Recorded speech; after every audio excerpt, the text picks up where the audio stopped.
and they can't see a connection between West Africa and East Africa. So I need to make. So they believe that the real Africans are the West Africans, and the others, anybody but the. That's okay. right, and that's simply not true. What Professor Cheikh Anta Diop of Senegal, who died recently, was able to show through careful study and through his own personal experience, as well as many others who have studied Africa, is that while you may have physical differences as you move from one African population to another, just as in Europe, Frenchmen and Scandinavians look physically dissimilar in some respects. In Africa, you had physical differences, but you had cultural unity. In other words, the way of life of African people on one side of the continent is, in many respects, quite common to the way of life for African people on the other side. So there was a thread. So there's a thread. So I can show this by the kind of migratory pattern that you see here in this slide that comes from the penguin map of Africa, the penguin atlas of Africa. You see what looks like smoke drifting across the continent from the right side to the left side, down something called the Sahel corridor. What that really is a map of population migration, showing that the people of West Africa originally migrated from the east. So it's to be expected that they would share in a kind of cultural unity. Not only did they migrate from the east, but they constantly moved back and forth between east and west, also between north and south. This map happens to be dated at about 2700 BC, showing from the Nile Valley this tremendous migration into West Africa. You can also do analysis of language in West Africa and analysis of language in East Africa, as Dr. Cheikh Anta Diop has done, to show the common core. People moving back and forth across the continent. So the idea of separate people on the continent itself is an idea that was introduced mainly by European scholarship, either through misunderstanding or through a deliberate attempt to divide and conquer mentally. That's exactly the point. That's exactly the point. Okay, let's take a look then after that at the what we can call the royal images and the divine images in ancient Africa. And the reason for showing these divine and royal images is that during the periods that I talked about, the high-tech developmental periods in Egypt, all of these images are the images of African natives, black African natives. And the reason I emphasize the black and the Africanness is that many scholars have said that that wasn't true. They've said that Egypt was white and that it had nothing to do with Africa. And I'm trying to show through these physical images that that is simply not true. Okay. Here's an example of the Sphinx that we all know from the front. The name for this statue is Hor-em-Akhet, not the Sphinx. It was renamed by Greek travelers with a Greek name, which we call it today, the Sphinx. But Hor-em-Akhet is a picture with a human head and a lion's body. We don't know if it's a man or a woman. Some people think it's one of the pharaohs who built one of those pyramids, Ka-af-Re. But the best evidence I have is this may be the oldest monument in the valley near the pyramids, and I think that it would be somewhere close to 10,000 years old, rather than the age that it would have to be the building of a pharaoh, or the image of a pharaoh, Ka-af-Re. Now, if we go around to the side of that monument, which is the theme picture for this series, we see the physical features in even better perspective as far as trying to identify the racial makeup of the population of the Nile Valley. And quite clearly you get what is supposed to be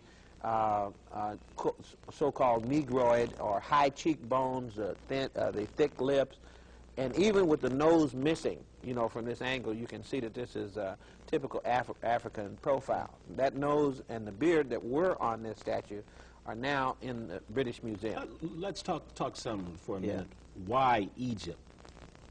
About why Egypt is so important. What is so great about Egypt that white scientists, scholars, etc., wanted to make it a European country? Because Egypt is the oldest and the most highly developed technical civilization in the history of humanity. From which flowed the civilizations throughout the rest of the world. And in terms of achievements? Whoever whoever developed Kemet or Egypt is responsible for the initial leadership in civilizing the world, laying the groundwork for civilization throughout the world. That's right. And specifically, we're talking in the areas of what? Mathematics? We're talking mathematics, astronomy, we're talking chemistry. Chemistry, for example, is named after Kemet. It comes from chem, or chemistry. We're talking religion, we're talking philosophy, we're talking all genre of literature, such as the epic play, the poem, everything, the arts and the sciences, grammar, rhetoric, logic, arithmetic, astronomy, geometry, music, what have you. All of these reach their perfection in Kemet, and then were transmitted throughout the rest of the world. All right. And so whoever is associated with that is identified then with a particular tradition, and it became Europeans did not want Africans to be identified with this tradition and preferred to identify themselves with it. Okay. Right. Now this is an example of the imitation. You remember I talked about the age of imitation being the Greco-Roman period. Here's an example of imitation. Here is an image of the Sphinx, and that's clearly not the same as the one we just saw, which is the oldest. That one that you just saw is at least 2,700 years before Christ, and probably 10,000 years ago. But here's one that had to have been done either during the Greco-Roman period, or in this case, it wasn't done during the Greco-Roman period. It was done as a part of the architecture of the Rosicrucian Museum in San Jose, California. Yesterday. Right. But when they carved this image, they carved it in the image of a European rather than an African. And this is how information gets distorted. Okay. Remember we said divine images were always black and African. This is Osiris, the first crucified Savior, has the shepherd's crook on his arm. He was known in history as a good shepherd, has the flail in his hand. He was married to Isis, his sister, or Aset. His name was Asar. The Greeks called him Osiris. His wife's name is Aset. The Greeks called her Isis. And their son is Heru. The Greeks called him Horus. The Greeks wound up worshiping Isis, and she became the major figure in European religion up until the birth of Christianity, so that there is an African foundation for the Christian faith, because when Christianity came in, then they had to have a virgin just like Isis, and she became Mary. In fact, the early images of Mary had her looking like Isis.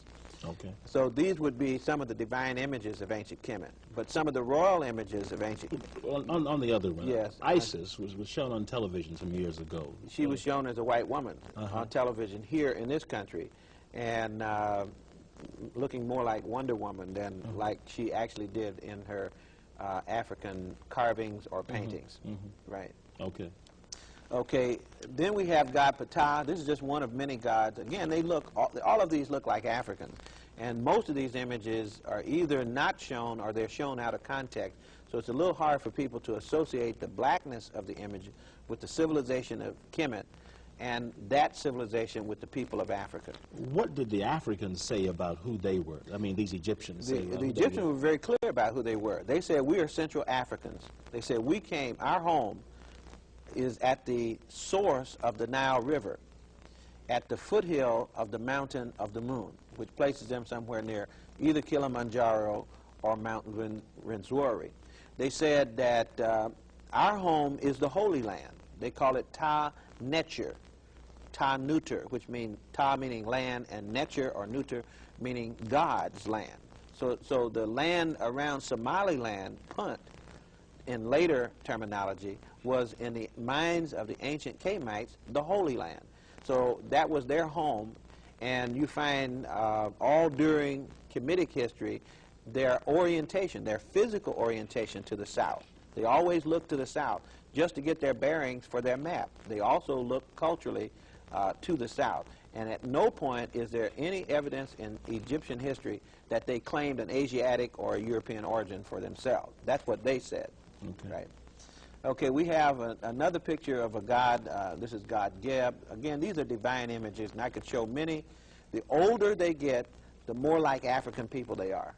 The newer they are, the more like the people who copied African people they are. That is, the further back you go,